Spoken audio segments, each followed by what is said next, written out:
Cuando el mundo entero celebra hoy el Día Internacional de los Derechos Humanos, dedicamos este programa a revisar qué es el Estado Social de Derecho, que según la Constitución de 1991 garantiza la realización de los derechos fundamentales y socioeconómicos de todos los colombianos. Sacamos las cámaras a las calles y encontramos al pueblo reclamando esos derechos y que no tengamos que decir, como el escritor francés Victor Hugo, ante la Constitución de 1863, que la nuestra es una constitución para ángeles. Lo cierto es que el Estado Social de Derecho está seriamente deteriorado y distanciado a años luz de la real situación que vivimos los colombianos. Bienvenidos.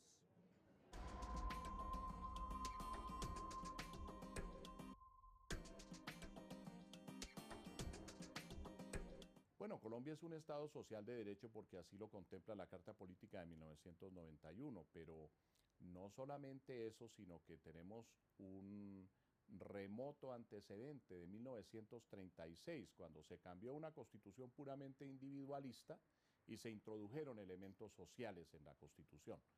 La justa protección a que tiene derecho el trabajador, el derecho de huelga, la asistencia pública, la función social de la propiedad, el trabajo como obligación social, que implica también obligaciones y por supuesto derechos. Y entonces hoy por hoy, visto todo en conjunto, lo que tenemos es que la Constitución consagra de una parte el Estado de Derecho. ¿Qué es un Estado de Derecho? Aquel en el cual gobernantes y gobernados están sometidos al mismo orden jurídico.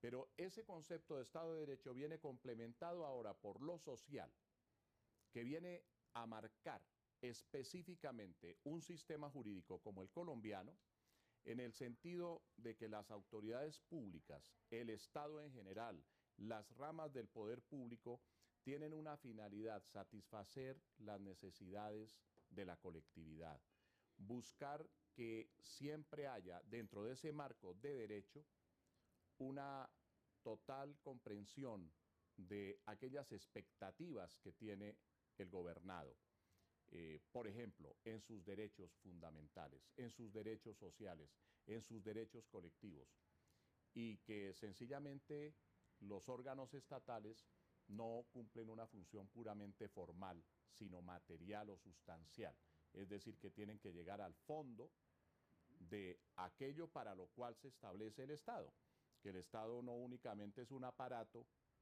ajeno a la colectividad, sino que está al servicio de la colectividad como tal y de las personas que la integran con su dignidad, con sus derechos, con sus prerrogativas y sus libertades.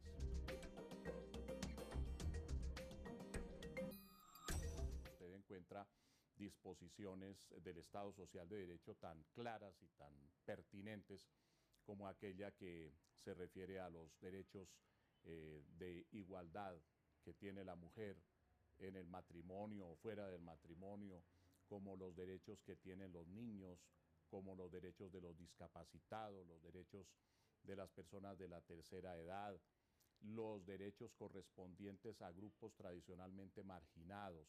¿Qué opina usted frente al derecho de igualdad y de justicia en este país? Pues está muy, suena bonito el artículo 13, afortunadamente el derecho de igualdad, ¿no? Pero mirándolo bien, nosotros que tuvimos un poco conocimiento en la ley 3087, que es y la T025, la C278, que era la que pues nos respaldaba, pues esa está un poco evadida porque las tutelas pues prácticamente no son resueltas inmediatas, ya ni colocando un desacato, prácticamente se da a las condiciones, no de nosotros la población que somos víctimas, sino de pronto de la ley de Estado. En las cárceles hay mucha gente inocente. Segundo, hay mucha gente que cometió delitos y que son delitos menores. En Colombia hay más de 66.000 personas que cometieron delitos menores. Contrario a eso, tenemos solamente 564 que cometieron delitos graves. Desaparición forzada, desplazamiento forzado, violencia sexual contra la mujer en el marco del conflicto. O sea, miremos la política criminal colombiana. Tenemos gente adolescente, tenemos gente jóvenes, tenemos ahora cárceles para adolescentes y tenemos 66.000 personas por delitos menores, que podrían estar en otra serie de procesos o pagando otra serie de penas alternativas. No, las tenemos ahí en las cárceles. Mire, es tan paradójica la situación de las cárceles colombianas que creo que uno recordará la vez que salió la noticia del señor que pagó unas papas con un billete de 50.000 pesos falso, o el señor que se robó 6 caldos de gallina y que fue condenado entre 4 a 6 años de cárcel. Y luego uno ve que este señor Dávila Bondano, uno de los de Agroingreso Seguro, el esposo de esta señorita Valeria Domínguez Tarug, el novio, intentó robarse 350 millones de pesos y al hombre lo condenan a 2 años escarcelables. Y uno dice, ¿cuál es la política criminal en Colombia? Eso no se compadece con un Estado social de derecho. Un delito de hambre, robarse 6 caldos de gallina, es porque, hermano, usted necesita robarse eso para poder hacerle una sopa para usted y para sus hijos. Y que te metan 4 años de cárcel por eso. Y luego llega un gran hacendado de una de las familias más poderosas y más ricas de Colombia, que donan plata a las campañas presidenciales y demás, intentan robarle plata al Estado colombiano, incluso alcanzaron a tener esa plata, no tengo claro si la devolvió o no, y se le condena a 2 años. O sea, y escarcelable. O sea, claramente la política criminal en Colombia está dirigida a meter preso al pobre, a meter preso al que está delinquiendo porque lo necesita, y a escarcelar al rico y al criminal fuerte, ¿no? Porque aquí el criminal organizado y el criminal que tiene mayor capacidad de presionar al Estado, pues se les están dando unas gabelas impresionantes, como la Ley de Justicia y Paz. ¿Qué pasa? Venimos acá y esto es un juego que tienen con nosotros. ¿Por qué razón? Porque, según lo dice la Constitución, nosotros tenemos derecho, y resulta que nosotros acá nos convertimos en limosneros, venimos a pedir una limosna, y mire, toda esta cola tan tremenda, y ahorita no hay nada de personal, pero son colas que viene uno y de pronto llega uno, pues que no lo atienden, vuelva otro día. ¿Por qué no lo atienden? Bueno, desafortunadamente, porque esas son las políticas del gobierno. ¿Y esas políticas están estipuladas en la Constitución? Esas políticas están estipuladas en la corrupción que existe en nuestro país, no en la Constitución. Sí. Entonces, a nosotros la población desplazada de Colombia, ¿qué nos tienen? Nos convirtieron en un burlesco, en un juego, en un vaya para acá, en un vaya para acá. Y ahí estamos, desgraciadamente, esa es la situación que tenemos que vivir nosotros los colombianos. Hay una deficiencia de parte del Estado en la divulgación de la Constitución y de sus valores. No hay una adecuada pedagogía constitucional. Y muchas veces las personas no saben que tienen unos instrumentos, que tienen unos mecanismos para dirigirse a los jueces.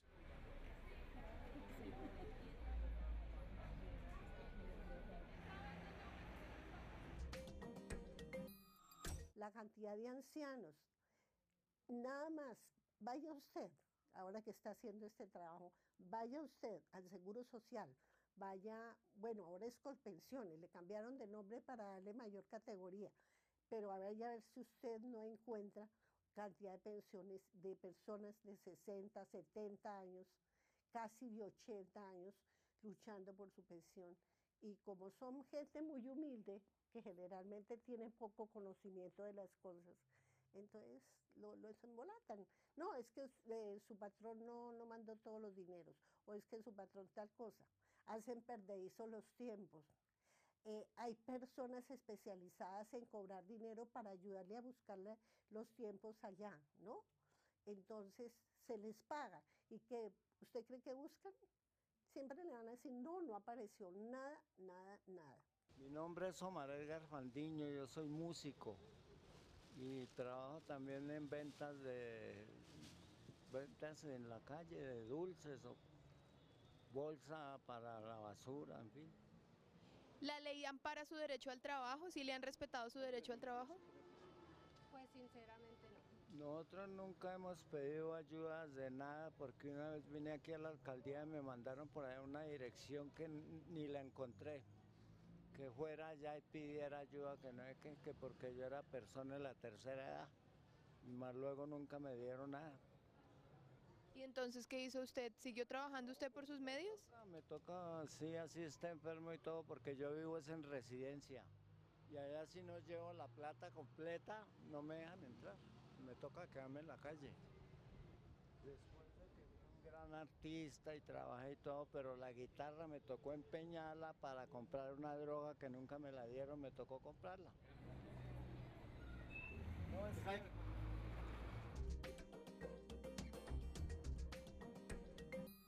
El aspecto de uno de mujer porque trabaja en la calle, lo maltratan a uno, lo ofenden, hay hombres que son abusivos, agresivos, va uno a ofrecer un producto, señora, porque no se va conmigo a tal y cosa, y usted ya sabe lo que tiene que hacer, y en lugar de estar ayudando a ese señor o a esa persona, usted es una persona que necesita su vida, ¿qué hace con una persona así anciana, lidiándolo? Usted ya sabe lo que tiene que hacer, su vida es así, ¿usted por qué tiene que vivir al lado de esa persona así? ¿Considera usted que esta todavía es una sociedad machista en la que no se valora a la mujer y no se le dan sus derechos?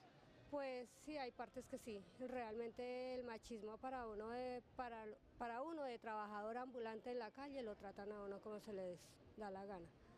A uno no lo respetan como valor ni como nada, sinceramente. ¿Conoce usted algún mecanismo que le ofrece la ley para hacer valer sus derechos? No, no lo conozco. ¿Qué otras situaciones particulares ha tenido usted que enfrentar por la condición de ser mujer y de ser trabajadora ambulante? Las condiciones que yo presento en este momento son muy duras porque tengo a este señor muy enfermo, a mí me ha tocado luchar, más luego nadie me da un apoyo de nada. Si a uno le dan un apoyo, ya sabe con cuál doble se la dicen a uno. Entonces, no tengo apoyo de nada. Entonces nos hemos quedado mucho en algunas de las acciones, la acción de tutela, por ejemplo, pero no se ha desarrollado cabalmente la democracia participativa. El plebiscito, el referendo, la consulta popular, el cabildo abierto, la revocatoria del mandato, todos esos instrumentos están ahí en la Constitución teóricos, pero no se han convertido en realidad porque, bueno, ¿cuál plebiscito ha salido adelante en estos años, 21 años de vigencia de la Constitución? El referendo salió apenas uno y eso que fue un referendo con 9 elementos básicos, un total de 19 preguntas, 15 que dejó vigente la Corte Constitucional y de esas 15 solamente la primera fue la aprobada por el pueblo, lo demás no se aprobó. El único referendo de 2003 que impulsó el presidente Álvaro Uribe, pero fuera de eso no ha habido otro referendo y cuando se ha querido plasmar el referendo ha sido, por ejemplo, con miras a la reelección presidencial, desfigurando el sentido de la institución. O sea, usted tiene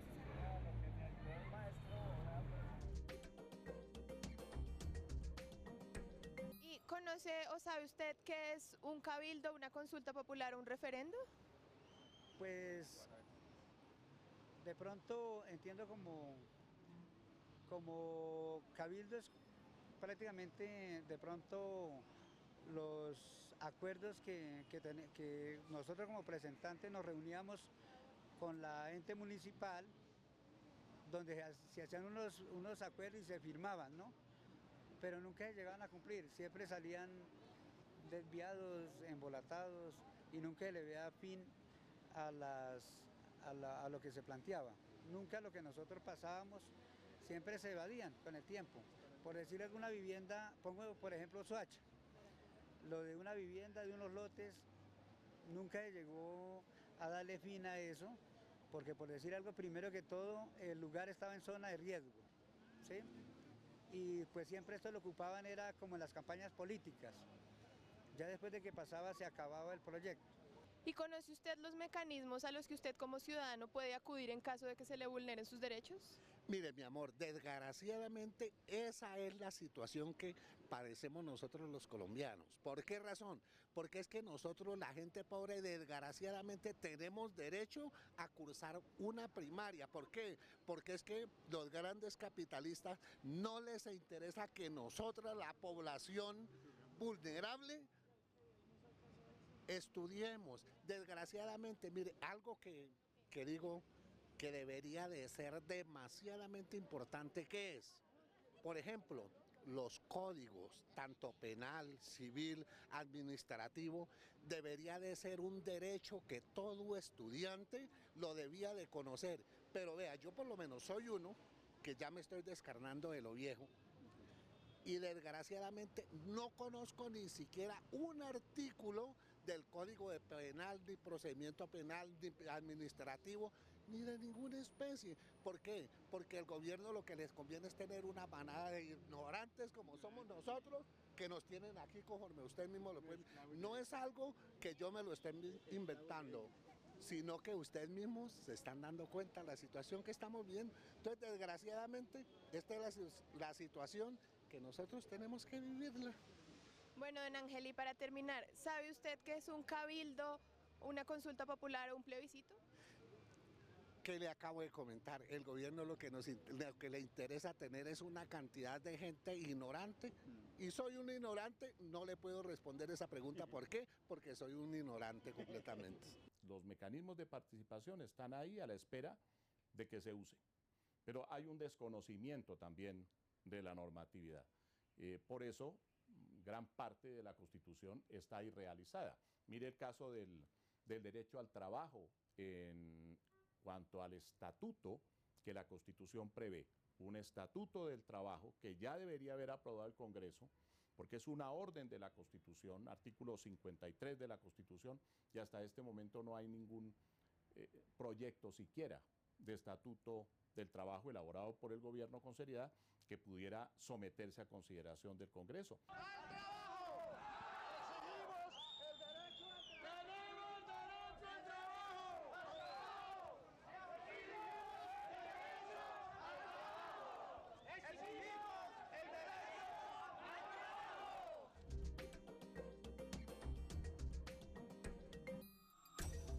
Y se demoraron 20 años para sacar la ley de ordenamiento territorial.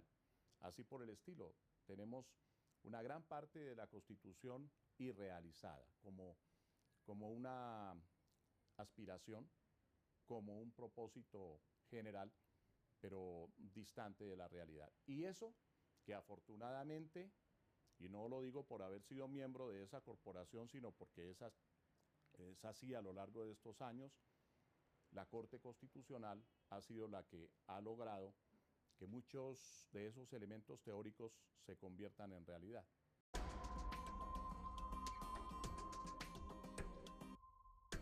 La acción de tutela ha implicado que se pisen callos de muchos sectores, tradicionalmente amigos de pisotear los derechos y las libertades. Yo me gané 3 tutelas. ¿Por qué? Porque me operaron de un cáncer y Colsanitas, medicina prepagada e integral, me la negó porque no había podido pagar en la fecha que me habían puesto. ¿Por qué no puedo pagar? Porque a mí no me pagan en la fecha que ellos dan, sino hasta cuando realmente nos entran los dineros podemos pagar la EPS. Por esa EPS, aunque era por la prepagada, me la negaron. Las 3 veces que me la negaron, las tuvieron que mandar al Ministerio de Seguridad Social y el Ministerio lo confirmó. Me las pude ganar, pero después de una lucha como de 3 o 4 meses. ¿Por qué acude la gente a la tutela? Porque hay una verdadera crisis en el sistema de salud. Porque las EPS le niegan a las personas los medicamentos, los tratamientos, las terapias, las intervenciones quirúrgicas, solo por el argumento económico. Y cuando la persona quiere acudir a eso, porque lo necesita para salvar su vida, por ejemplo, o para mantener una salud digna, como le corresponde a todo ser humano, le dicen no, no hay manera. Vaya y presenta una demanda de tutela, y solo cuando traiga la tutela triunfante, entonces nosotros le vamos a dar el tratamiento, los medicamentos, en fin.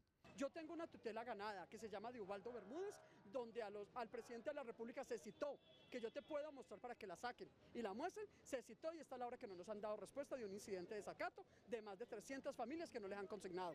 Y esta es la lucha.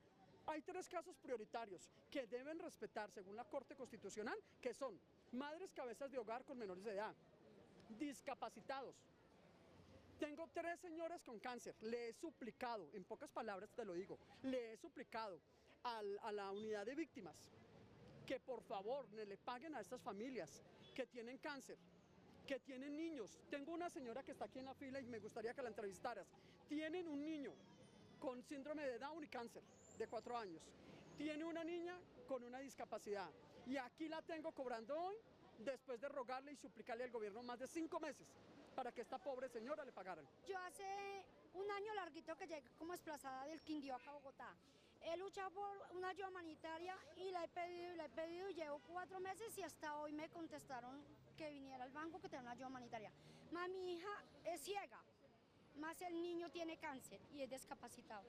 Y voy a un lado y otro y a mí me cierran las puertas. ¿Ha puesto alguna vez usted una acción de tutela o conoce este mecanismo? No. ¿No sabe, nunca ha oído hablar de la acción de tutela? No, yo vi una acción de tutela y me dijeron que esperara a que me llegara esta ayuda que para que pudieran tutelar. O sea que usted cree que le están vulnerando sus derechos. ¿Conoce usted sus derechos? Obvio, sí. Porque nosotros como desplazados nosotros tenemos derecho a una ayuda, más donde hay niños discapacitados es una ayuda humanitaria cada 3 meses. A mí eso, todas esas ayudas a mí me las han negado. Más lo de la salud y todo eso. Aquí donde me ve, yo le cuento que para poderme pensionar, primero tuve que meter una tutela. Me salió como a los 2 años hasta con desacato. De esa tutela, gracias a Dios, mi hermana, que está aquí presente, Cristina Ortiz, ella fue la que me hizo, porque ella tuvo que hacer su también, para que le pagaran lo justo, tuvo que mover tutelas. Yo tuve que poner 3 tutelas para que me saliera mi pensión. Primero que todo, tuve que poner la tutela para que me saliera, porque resulta que cuando nacieron los benditos fondos, por desconocimiento en ese momento, yo me trasladé del seguro a un fondo de pensiones. Pero después, dándome cuenta, investigando, me di cuenta que en el fondo de pensiones nunca iba a recibir mi pensión bien, primero, y segundo, que lo poco que tuviera o lo mucho que tuviera, me lo iban a decir, usted va a vivir hasta tal edad, usted va a vivir, o sea, le ponen a uno un término, ¿no? Usted va a vivir, y si no, tiene que vivir hasta esa fecha, y repartir el dinero que le quede en ese tiempo. Entonces, si uno vive más, ¿qué va a pasar después? La persona acude a la acción de tutela y entonces vienen inclusive los ministros de algo que es sumamente contradictorio. Dice que Ministerio de la Protección Social se hablaba. Ahora todavía se sigue hablando de Ministerio de Salud y Protección Social. Pero vienen los ministros de esa cartera y dicen, no, demasiadas tutelas. Hay una preocupación porque hay muchas tutelas, pero no les preocupa que haya muchos derechos violados que llevan a que la gente acuda a la tutela. De modo que comienzan a desacreditar el instrumento.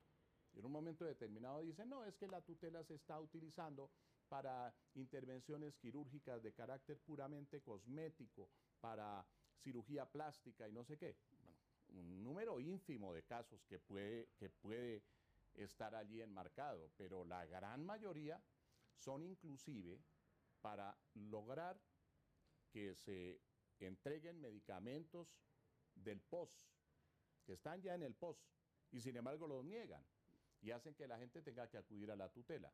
La tutela como figura es lo que nos está ayudando realmente al pueblo colombiano, porque de lo contrario podemos morir en los pasillos de los hospitales. Yo creo que no hay mecanismo judicial que sea de más fácil acceso, de mayor celeridad y más popular que la acción de tutela. Creo que la ciudadanía colombiana debería defenderla. Y cuando yo debería defenderla es porque estuvo a punto de ser golpeada con la reforma a la justicia que intentó implementar el gobierno de Juan Manuel Santos el año pasado. Este año, perdón, a principios de semestre. Creo que los colombianos han ido aprendiendo y se han ido naturalizando el hecho de que existe una acción rápida con la que pueden resolver problemas. Y eso ha servido para que muchos lo critiquen, porque entonces dicen, pero es que aquí se tutela por todo. Pero es que claro, en un país donde la ley no se cumple, donde a los servidores públicos la ciudadanía debe servirle, en un país donde para que te cumplan debes muchas veces entrar en temas de corrupción o en temas de búsqueda de favores de parte de los servidores públicos, es claro que una acción que es rápida, una acción que no es muy difícil de hacer y una acción que ya la gente la siente ahí, la siente como su recurso, pues la gente recurre a ella teniendo o no en ese momento el motivo o la posibilidad de hacerlo. En consecuencia, creo que son millones de acciones de tutelas las que hay. Creo que es un recurso que debe defenderse, que debe prevalecer, y creo que es el gran avance de la Constitución de 1991, es la posibilidad de darle una herramienta a la ciudadanía para que haga cumplir sus derechos y de exigirle claramente a la justicia de que en 10 días me lo tenga que resolver y que la justicia tenga a su vez el mecanismo para poder exigirle a los funcionarios públicos que cumplan. Creo que la acción de tutela es donde se concretiza en gran forma la posibilidad real que tiene la gente de, al menos jurídicamente, exigir que se cumplan normas básicas del Estado Social de Derecho. También gané una tutela de mi boca. Yo tenía muy mala boca, entonces me hicieron un arreglo, una cotización más bien, por casi 15 millones de pesos. Yo no tenía esa plata para pagar eso, todo el arreglo. Metí la tutela, me la ayudó a hacer mi hermana y me salió favorecida con todos los arreglos que me tenían que hacer, implantes y todo lo que me tuvieron que hacer, y me la están arreglando y ya estamos terminando. Entonces, pues yo vivo muy contenta porque la verdad me he sentido muy favorecida por las tutelas. Siendo el único derecho, realmente la única forma en que uno puede pelear un derecho en forma decente, en forma justa, en forma respetuosa, porque una tutela es una solicitud respetuosa del cumplimiento de sus derechos, de que le reconozcan a uno sus derechos. Entonces uno tiene derecho a solicitar respetuosamente que se le reconozca. Es vergonzoso que una persona tenga que exigir por medio de una acción jurídica que una EPS o que un hospital le haga una intervención médica que fue ordenada ya por parte de un médico, o le brinde el medicamento que un médico ordenó. ¿Ya? Eso no se ve en ningún otro país del mundo. ¿Ya? Pero si no existiera la tutela, serían miles las personas que hubiesen muerto sin posibilidad de acceder a ese derecho.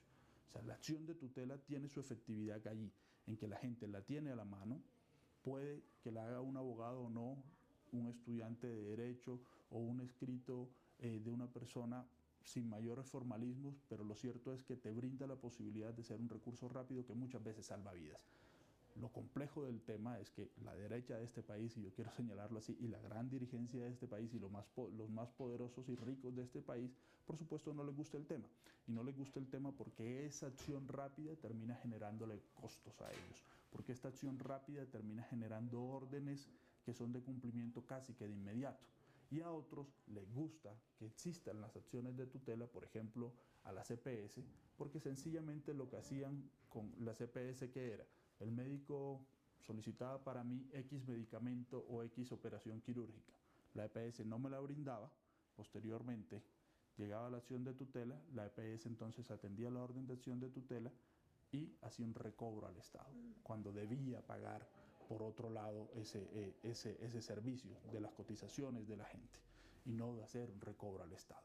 El problema ahí no es la acción de tutela, el problema ahí es la corrupción del sistema de salud. El problema es que el Estado colombiano privatizó el sistema de salud, contradiciendo las normas básicas de un Estado social de derecho, volvió la salud una mercancía y le metió un interés económico mezquino e individualista y egoísta a esto, y sencillamente los que están prestando el servicio lo están haciendo por hacerse ricos y estafan al Estado para hacerse ricos. Pero el problema no es la tutela.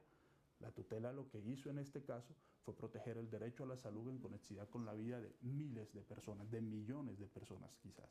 Eso es lo que pasa con la acción de tutela, que como pisa ciertos callos, hay muchos sectores afectados por esas determinaciones que conspiran contra la acción de tutela, y ya se han presentado varias reformas a ver si desalientan de alguna manera la acción de tutela. Recientemente se ha presentado un proyecto de ley por parte de algunos congresistas para plasmar en materia de salud algún instrumento distinto al de la tutela, pero para que no se utilice más la tutela. De modo que son formas de desanimar el instrumento, de desorientar a la gente, de que no se acuda a estas formas de defensa de los derechos fundamentales. Toca porque la tutela no la puede uno meter directamente.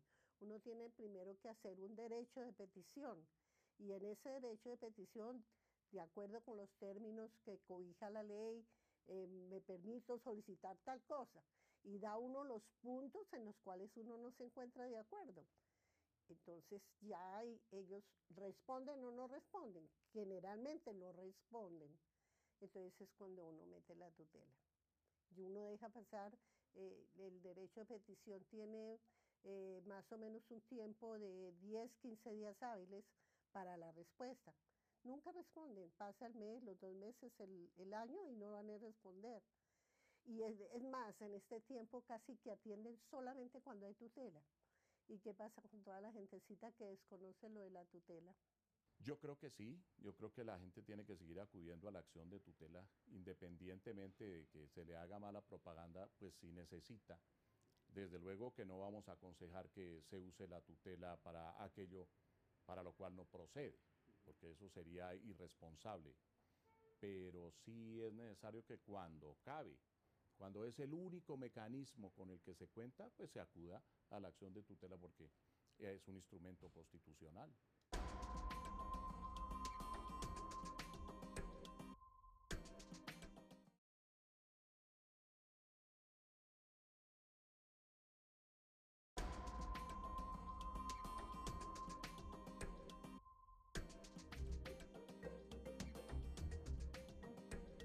El derecho a la vida es el derecho básico y si ese derecho no se respeta y no se hace respetar por el Estado, ¿qué podemos pensar de los demás derechos? Mi nombre es Luz Marina Bernal, soy la madre de Fair Leonardo Porras Bernal, joven de 26 años de educación especial, pero era un niño en un cuerpo grande ya que contaba con su mentalidad de un niño de 9 años.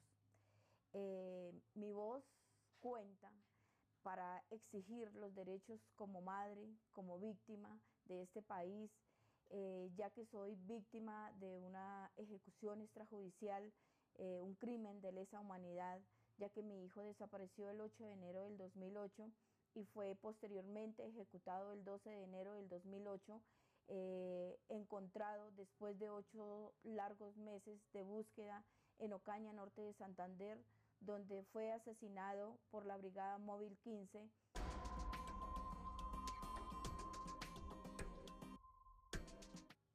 Yo tengo que denunciar y que mi voz cuente todo lo que las madres de Soacha y otras madres a nivel nacional, ya que no es solamente los 19 casos de los que estamos exigiendo verdad, justicia y no repetición de estos hechos, sino más de 3.512 ejecuciones extrajudiciales a lo largo y ancho de nuestro país. Recientemente se conocieron unas estadísticas en el sentido de que está disminuyendo el número de asesinatos, que hay menos muertes violentas, y eso porque restaron del número de muertos del año 2011 y de ese le quitaron los del 2012 y entonces hay una diferencia que no alcanza a ser de 1.000 muertos, pero en cambio sí hay algo así como 13.000 o 14.000 muertes violentas y eso a mucha gente le parece que es buena noticia.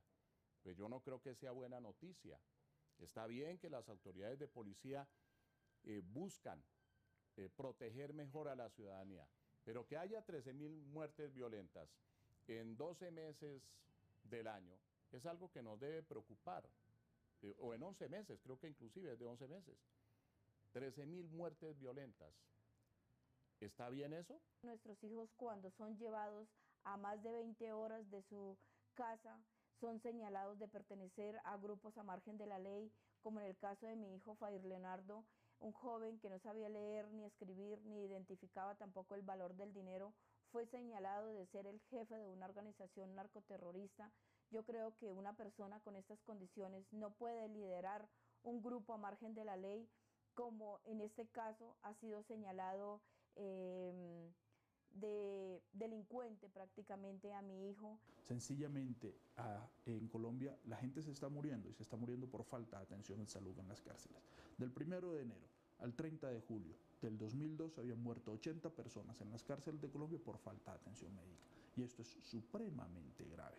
Y es supremamente grave porque implica una negación total a la condición de seres humanos de las más de 112.000 personas que están hoy privadas de la libertad. Además de que el sistema de salud no sirve, pues tenemos de que en las cárceles los servicios humanos, los servicios públicos fundamentales no se vienen prestando. Hay cárceles sin agua, es complejísima la situación, pero cárceles nuevas, recién construidas, que costaron miles de millones de pesos y no tienen agua. La cárcel de Guaduas, por ejemplo, es una cárcel que tiene cupo para 2.500 personas y los tanques de agua funcionando a full lograrían abastecer la demanda de 600 personas. La cárcel de Valledupar es una cárcel que tiene 12 años de haber sido construida con la asesoría del Buró Federal de Prisiones de los Estados Unidos. Funcionó en esa cárcel la oficina del Buró Federal de Prisiones de los Estados Unidos, tuvo la supervisión de la embajada, tuvo toda la supervisión del IMPEC y del Ministerio de Justicia. Se nos prometió a los colombianos que desde esa cárcel en adelante todo iba a ser color de rosa en las cárceles.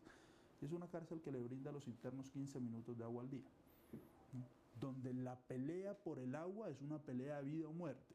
En una zona donde la temperatura promedio está fácilmente al mediodía en los 37, 38, 40 grados centígrados, una humedad cercana al 80% y tú no tienes agua. La consecuencia de no tener agua también se ve no solamente en la posibilidad que los detenidos tengan de hidratarse, de limpiar su entorno, ¿no? Es que donde no hay agua no hay servicio de alcantarillado. Imaginemos lo que es estar 14 horas encerrados en una celda con la taza de baño, 4 personas y sin poder tener acceso al agua. O sea, claramente esta es una situación de trato cruel, inhumano y degradante, y es totalmente contrario a los postulados del Estado Social de Derecho. Es una constitución elaborada con una magnífica intención por parte de los miembros de la Asamblea Nacional Constituyente, pero que sin embargo dista bastante de convertirse en realidad. Muchos de los postulados del Estado Social de Derecho no se cristalizan en la práctica. Y también tengo que decir que toda esta sistematicidad que ha venido sucediendo en nuestro país nos ha obligado a abrirnos otros espacios, a cambiar nuestra vida totalmente, la vida cotidiana que llevábamos con nuestros hijos, nuestros esposos. Nos hemos tenido que convertir en poetas, cantantes, actrices, de esta manera buscar otros medios para seguir denunciando todas las violaciones a los derechos humanos que realmente está sufriendo nuestro país. No estoy hablando solamente de ejecuciones extrajudiciales, he tenido que compartir con víctimas a nivel nacional de desaparición forzada, desplazamiento, violaciones sexuales a mujeres, niñas y niños, genocidios, tortura, discriminación racial, en fin, son tantas las violaciones que nuestro país tiene y yo creo que la voz de cada una de las víctimas tiene que contar para seguir exigiendo todos sus derechos que realmente nos merecemos y sobre todo a un Estado y a un gobierno colombiano que quiere que las víctimas callen toda una realidad, toda la verdadera historia que tiene este país. Y yo creo que para eso estamos, para que la memoria de nuestros familiares, la memoria de nuestro país entero, ya no nos pertenece solamente a nosotros, sino a un mundo entero, tanto a nivel nacional como internacional, de todo lo que está pasando. Es algo que nos debe poner contentos, ¿no? Nos tiene que preocupar y el derecho a la vida tiene que defenderse claramente, entre otros, dentro del concepto del Estado Social de Derecho, por todas las autoridades. Y cuando hablo de autoridades me refiero a rama ejecutiva, rama legislativa, jueces, en fin. Y que eso se logre sobre una base, que el solo hecho de que se haya desarrollado tanto la violencia y de que haya una tendencia igualmente a la intolerancia. Muchas veces la gente quiere solucionar todos los problemas por medios violentos. Todo se quiere arreglar a bala, en muchos casos. Pues eso es algo que el Estado tendría que estudiar, que examinar detenidamente para mirar cuáles son las causas de esa violencia y realizar verdaderamente un Estado social de derecho. Vemos que nuestro actual presidente, que fue el ministro de Defensa cuando sucedieron todos estos crímenes, ha puesto 4 puntos importantes en su gobierno. Yo digo que es para cambiar el nuevo perfil que dejó el anterior presidente, que es la ley de víctimas, que a mí me parece que no es una ley de víctimas, sino una ley de revictimización, sobre la reforma, sobre el fuero militar, que es muy preocupante para las víctimas de ejecuciones extrajudiciales. Yo creo que con este proceso que él está buscando del fuero militar es para que todos los casos queden en la completa impunidad y que de esta manera se van a proteger para que ellos no sean investigados, no solamente por las ejecuciones y por no sé cuántas violaciones a los derechos humanos, sino por la cantidad de dinero que ellos han recibido a causa de toda esta sistematicidad que ha sufrido nuestro país. Creo que los dos últimos gobiernos nacionales han sido desastrosos en materia de Estado Social de Derecho y creo que avanzamos en un proceso paulatino de desmonte de ese Estado Social de Derecho hacia un Estado de Derecho con unos visos autoritarios bastante fuertes. Con el presidente Uribe, por ejemplo, se avanzó mucho en lo que él denominaba el Estado de opinión, un Estado que se contraponía claramente a un Estado que basaba sus normas y que se basaba su comportamiento en normas y a su vez en derechos. Creo que fue un gobierno desastroso para los derechos de las personas en Colombia. Fue un gobierno que pensó de alguna forma que tenía la legitimidad de toda la opinión pública en la voz del presidente y en consecuencia que podía hacer absolutamente todo. Y es falso que las mayorías designen lo que es la democracia. Es falso que simplemente el voto de la mayoría diga lo que es la democracia o diga lo que es la voluntad popular. Sencillamente hay que entender las voces de las minorías y hay que entender los límites que cada poder tiene y que incluso tiene la misma ciudadanía. El presidente Uribe lo que hizo fue arrasar con su figura presidencial por todos los poderes, intervenir el poder judicial, perseguir el poder judicial, tomarse el poder legislativo, tomarse los órganos de control, inutilizar órganos de control como la Defensoría del Pueblo, que claramente fue inutilizada, que claramente fue neutralizada a partir de la labor del gobierno Uribe, por supuesto en coordinación con el Defensor Nacional del Pueblo, el doctor Volmar Pérez. Y similar con la Procuraduría General de la Nación, perseguirla y luego tener a un procurador que le era proclive a sus ideales. O sea, claramente el Estado Social de Derecho en Colombia fue atacado de manera muy fuerte por el gobierno de Álvaro Uribe Vélez y actualmente con un estilo diferente el gobierno de Juan Manuel Santos también le ha propinado varios golpes. Está a punto de propinarle uno, como es la reforma al fuero penal militar. Estuvo a punto de propinarle otro grandísimo, como era la reforma a la justicia. Entonces creo que asistimos a un proceso paulatino de desmonte de lo que veníamos ganando un poco. Nunca hemos tenido un Estado social y democrático de derecho, nunca hemos llegado a ese escenario que podría incluso igualarse casi que a un estado de bienestar, pero por lo menos veníamos en un proceso de avance. Creo que en estos últimos 10 años hemos retrocedido, creo que la composición de la Corte Constitucional actualmente nos va a llevar a retrocesos. Quisiera creer que estoy equivocado en esto, sin embargo, creo que nos va a tocar afrontar un poder en la Corte Constitucional bastante conservador, bastante tímido, que no va a asumir un papel protagónico en las grandes reformas que estábamos acostumbrados a recibir desde la Constitución del 91 en adelante.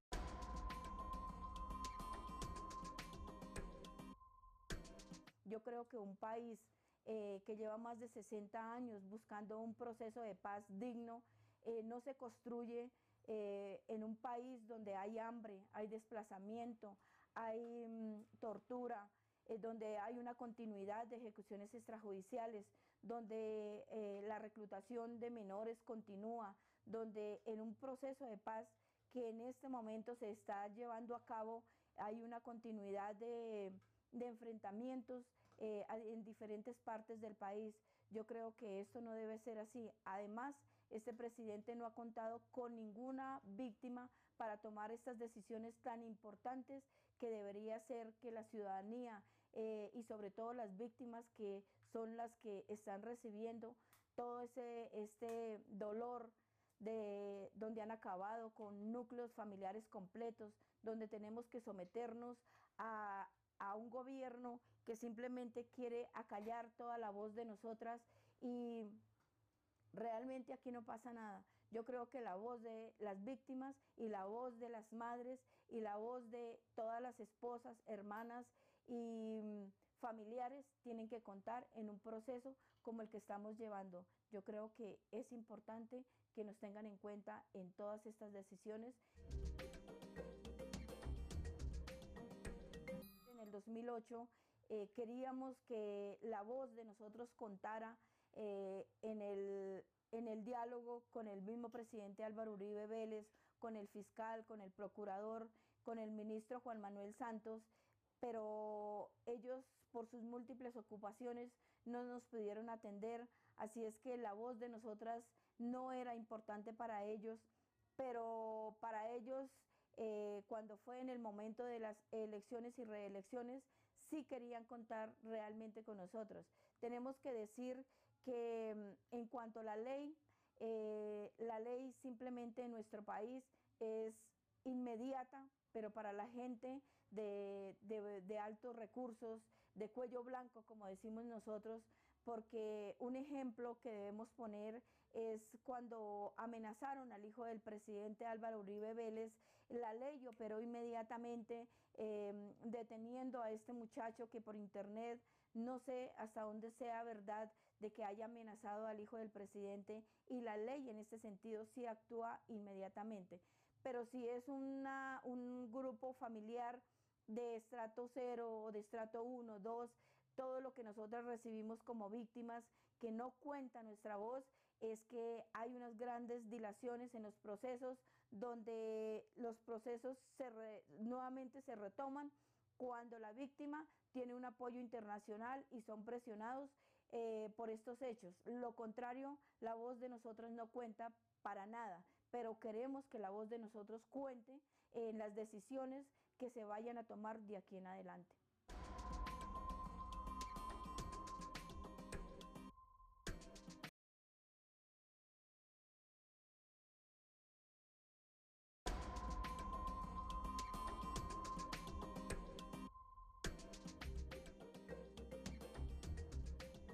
Soy miembro del colectivo Habitando Territorio, que es un grupo de ciudadanos que lleva 4 años actuando en el territorio Macarena Bosque Izquierdo Perseverancia, y que estamos seguros de que la voz de la ciudadanía tiene que contar y que la autoridad debe escucharnos, y en este momento estamos en una lucha por el patrimonio de la ciudad. La acción popular todavía no ha terminado.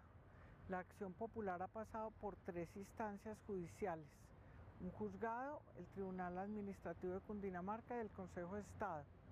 A las 3 instancias nos dan la razón en el sentido de que esta obra es totalmente ilegal, no contó con la autorización que requería del Ministerio de Educación, por lo tanto la suspenden las 3 instancias mientras el Ministerio autoriza, pero es obvio que el Ministerio no puede autorizar una obra que ya está bastante adelantada.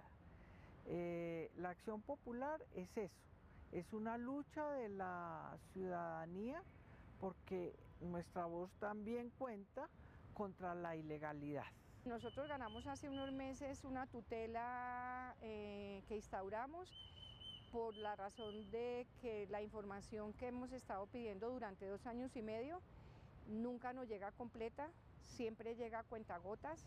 Cada funcionario dice una versión, a veces las versiones se contradicen unas con otras, entonces lo que ganamos fue una vez más reafirmar que la Constitución Nacional obliga a que los funcionarios públicos, el gobierno y el Estado le entreguen a la ciudadanía la información completa y a tiempo. Pues se violó la ley, nada menos que la ley, se violó la ley que protege el patrimonio histórico, los bienes de interés cultural de la nación, y establece un procedimiento para que si se van a intervenir esos bienes se cuente con una autorización.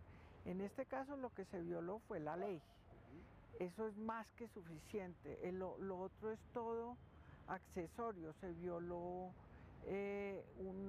un sistema de parques de la ciudad, se violó la concertación con la ciudadanía para hacer obras públicas, se violó un contexto histórico y urbanístico como este. pero fundamentalmente se violó la ley.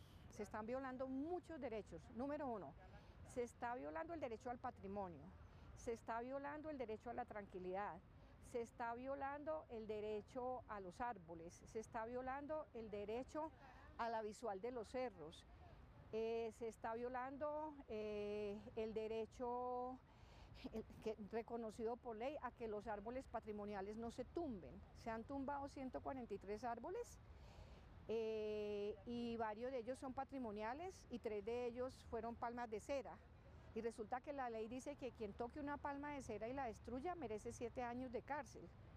Vamos a ver qué pasa con el asunto de los árboles, porque el asunto de los árboles está en la Fiscalía. Se está violando el derecho de la ciudadanía a la participación, porque esta obra se hizo sin hacer una consulta ciudadana y se han cometido actos de irregularidad, que es lo que está investigando en este momento la Contraloría. ¿Cuál es el detrimento patrimonial que se ha generado? Número uno. Y cuáles son los sobrecostos que se han generado, porque se propone una obra monumental que destroza una parte de la historia de la ciudad que va desde el Museo de Arte Moderno, la Biblioteca Nacional y el Embajador, en la esquina de la 7ª con 26, que son todos obras patrimoniales, y que va hasta el Museo Nacional, que usted sabe que se construyó en el siglo XIX, y se destroza el Centro Internacional y se destroza esta parte de la ciudad. Y no se compadece, digamos, con lo que es en este momento la defensa de la UNESCO, declarando que el paisaje es patrimonio. Si la ciudadanía viene y mira lo que está pasando con la obra que se hace desde la 3ª con 26 hasta acá, que como dijo el alcalde es innecesaria, va a ver que desde los cerros se interviene con puentes monumentales de cemento, muy antiestéticos, de unos sobrecostos grandísimos, porque son puentes peatonales que sí se requerían, algunos, no todos, pero que no necesitaban ese peso, porque es que si pasan 100 personas al día por un puente, con un puentecito de madera o con un puentecito liviano, que hermoseara los cerros, ¿sí? Es decir, estamos llegando a un punto que nosotros vamos a tener que pedir que del lado de allá, sur del parque acá, pues nos pongan un metrocable, porque aquí a esta obra que hay que ponerle 1,5 metros más. Entonces quedan unas pendientes altísimas y se van a meter hacia el parque, van a destruir más verde. Bueno, pues imagínense la cantidad de derechos que se están vulnerando. La gente ha respondido muchísimo, llevamos 2 años en esta lucha y aquí nadie ha dado su brazo a torcer. Nosotros hemos acudido a 3 instancias para la acción popular. Primero fuimos donde una jueza distrital, un juzgado distrital, que es lo que nos correspondía, y le dijimos, señora, van a dañar un bien de interés cultural que es el parque. Y ella protegió ese bien de interés cultural, que no está declarado, el parque mismo, y dijo, ese futuro bien lo protejo y se suspende la obra. Confase y la administración de Samuel Moreno, que es distinta a la de Petro. Ahora, la de Petro tiene otro comportamiento con la ciudadanía. Dijo, apelaron. Entonces, al apelar se fue al tribunal de Cundinamarca. Esto es todo lo que hemos aprendido y que para la ciudadanía es muy difícil. El tribunal tiene una instancia superior, que es un magistrado. Y nosotros convencimos al magistrado de que había un daño al patrimonio y de que toda la obra se ha hecho ilegal porque el Ministerio de Cultura no la había aprobado, que era un paso previo. ¿Por qué? Porque el Parque de la Independencia hace parte de las torres del parque, que las torres del parque es bien de interés cultural. Entonces, de ahí es de donde nos pegamos, ahí es donde se necesita la inteligencia de ver dónde es para defendernos en el argumento ante la ley. Ok, el magistrado dice se suspende, Confase y la administración de Samuel Moreno apelan al magistrado, entonces el magistrado, y nosotros le decimos, no, es que el problema es que no hay autorización del Ministerio de Cultura, entonces él dice, no, como esto es nacional, se va para el Consejo de Estado. Entonces el Consejo de Estado, en reconocimiento de la acción popular, ¿qué es la acción popular? La acción popular es la acción que instaura un individuo o un grupo de individuos ciudadanos de Colombia en un reconocimiento de un derecho constitucional y que le muestran a la justicia que se están violando derechos colectivos, no individuales, que son todos los derechos que ya mencionamos. Ok, entonces La magistrada Rojas Lazo del Consejo de Estado dictaminó en la tercera semana de noviembre que se mantiene la suspensión de las obras. Entonces nosotros llevamos 3 instancias de la acción popular, de la misma acción: juzgado, tribunal, Consejo de Estado. Eso es en lo que estamos. Bueno. Pero lo que nosotros estamos pidiendo es la demolición de la obra.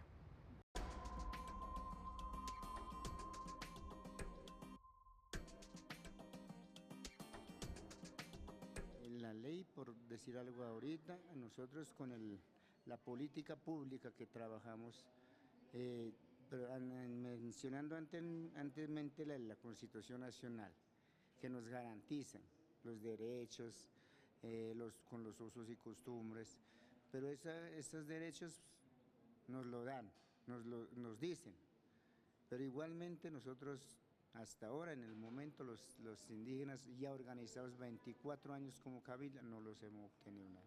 Yo fui desplazado de Collaima, Tolima. Yo pertenezco a una comunidad indígena de Collaima, Tolima, del cabildo de Chenche, Amayarco. Soy médico tradicional avalado por las comunidades indígenas del Tolima, incluso mire, acá tengo mi carnet.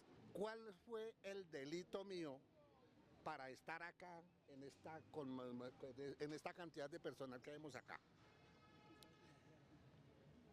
El delito único que me recuerdo yo haber cometido en la vida, 1, ser indígena, porque desgraciadamente aquí en nuestro territorio, nosotros los indígenas estamos condenados a muerte, sea por una agrupación o sea por la otra, estamos condenados a muerte por ser indígena. Y por el hecho de ser médico tradicional, esa fue la causa para que a mí me sacaran de allá y estar por aquí en esta situación.